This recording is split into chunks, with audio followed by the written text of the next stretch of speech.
Hola, hoy vamos a ver cómo ver la contraseña de una red Wi-Fi guardada o conectada en REALME P3.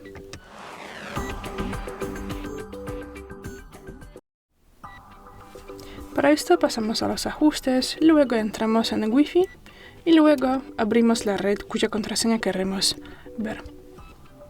Luego pulsamos aquí este botón de compartir y en esta etapa tendremos que entrar el PIN patrón o contraseña que usamos para desbloquear la pantalla.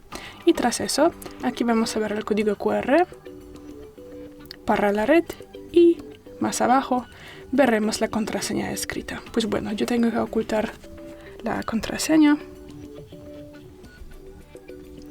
Y bueno, y ya es todo. Gracias por el vídeo, danos un like y suscríbanos. Hasta luego.